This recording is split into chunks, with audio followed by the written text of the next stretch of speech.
आज इस वीडियो में हम जानेंगे कि पैलेस्टाइनी संगठन हमास घर पर किस तरह से रॉकेट बनाए और उसका प्रबंध कैसे किया। उन्होंने घरेलू पदार्थ का इस्तेमाल किया है, जैसे शक्कर और पोटेशियम नाइट्रेट, जो खेतों में इस्तेमाल करने वाला खाद से मिल जाता है।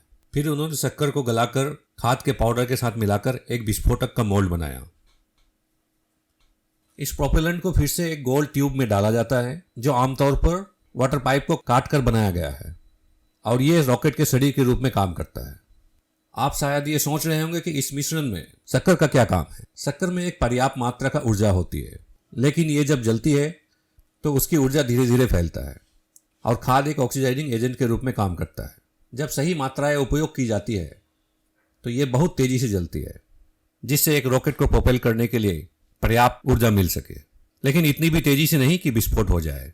ये एक बहुत ही सरल संस्करण है। आपका पहला घटक चीनी है, तो इसे ऑक्सीडेटिंग एजेंट खाद के साथ मिलाया जा रहा है, जिसे प्रोपेलेंट के रूप में उपयोग किया जाता है ताकि रॉकेट की शक्ति प्रदान कर सके। रॉकेट साधने के लिए एक सरल स्टील की बनी हुई ढांचे का इस्तेमाल किया गया है, जो रॉकेट साधने के बाद आसानी से हटाया जा सके, और एक बैटरी से जुड़े एक तार के द्वारा रॉकेट का ठोस ईंधन प्रज्वलित किया जाता है, जो थोड़ी देर के लिए जलता है और रॉकेट को ऊपर की ओर प्रक्षेप करता है। जलने के बाद रॉकेट एक पूर्वानुमित पैराबोलिक पथ का पालन करता है और शीर्षक बिंदु संगठन किए बिना भूमि पर प्रभाव डालता है। हम इस घर पर बने रॉकेट के अंश और कार्य की तरफ देखेंगे, क्योंकि प्रक्षेपित रॉकेट हमास के अपने ही क्षेत्र में भी वापस आ जाता है। सभी चीजें इस वीडियो में है, इसीलिए हमारे साथ बने रहे और किसी भी अंश को ना छोड़े। रॉकेट और मिसाइल के बीच क्या अंतर है? रॉकेट की दिशा उपलब्ध प्रोपेलेंट की मात्रा और रॉकेट लॉन्चर की ऊंचाई के द्वारा निर्धारित होता है।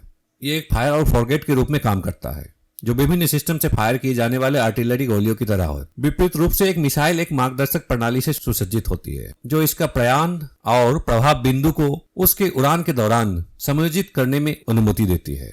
हमारे हाल के वीडियो में दिखाया गया है पैट्रियट मिसाइल किस तरह से काम करता है, जो एक लक्ष्य को ट्रैक करने और नष्ट करने के लिए घूमने की क्षमता रखता है। ये कसम रॉकेट, इसकी लंबाई 2.2 मीटर है, व्यास 70 सेंटीमीटर है और इसकी वजन लगभग 90 किलोग्राम हो सकती है, यानी 198 पाउंड। इसके वजन और आकार के अलावा कैस्टन रॉकेट 10 किलोग्राम के उच्च विस्फोटक से मिलकर बने हुए एक 1.5 किलोग्राम की भार वाली पेलोड लैस है। ये पेलोड इस रॉकेट को एक शक्तिशाली हथियार बनाता है। चलिए इसके आयाम और आकार को समझने के लिए एक मानव के साथ तुलना करते हैं। जैसे कि आप देख सकते हैं, एक व्यक्ति के साथ तुलना करने पर रॉकेट अत्यधिक बड़ा नहीं है। हाल ही के वीडियो में दिखाया गया पैट्रियट एयर डिफेंस मिसाइल और रूसी एयर 400 के साथ भी तुलना करते हैं। इसके बगल में एक आयरन डोम इंटरसेप्टर मिसाइल है और अंत में हमारे पास ईरानी स्मार्ट रॉकेट्स है, जिसकी रेंज लगभग 50 से 70 मील होती है।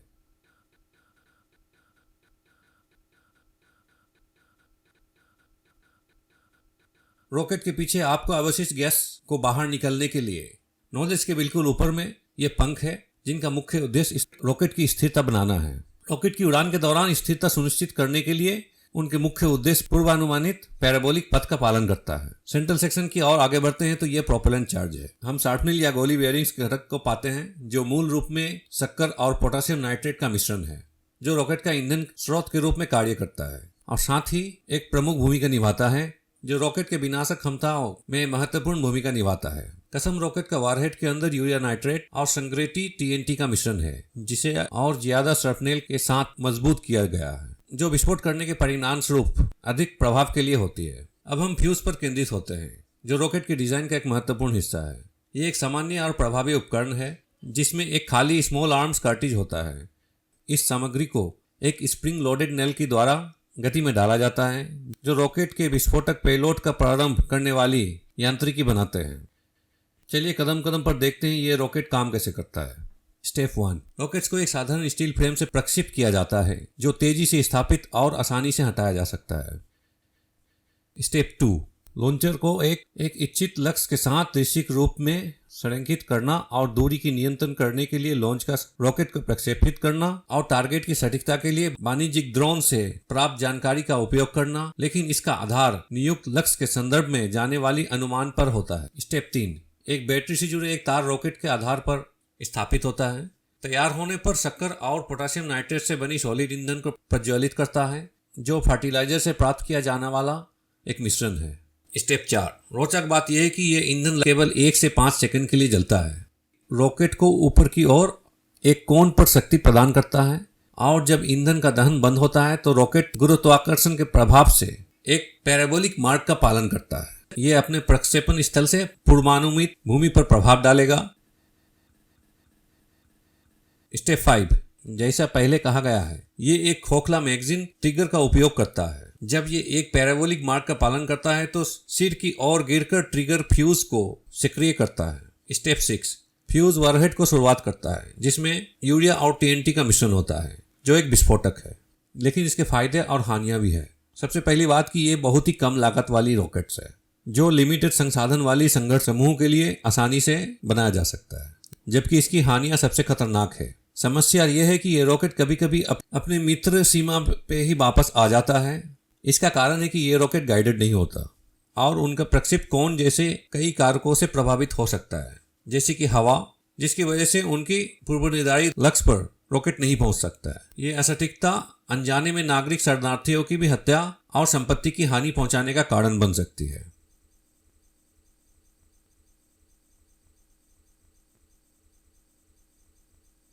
हमास मिसाइल कसम की मूल्य $300 से $600 है, जबकि ईरानी रॉकेट लगभग $1000 की होती है। तुलना में आयरन डोम की इंटरसेप्टर मिसाइल बहुत ही अधिक महंगी है।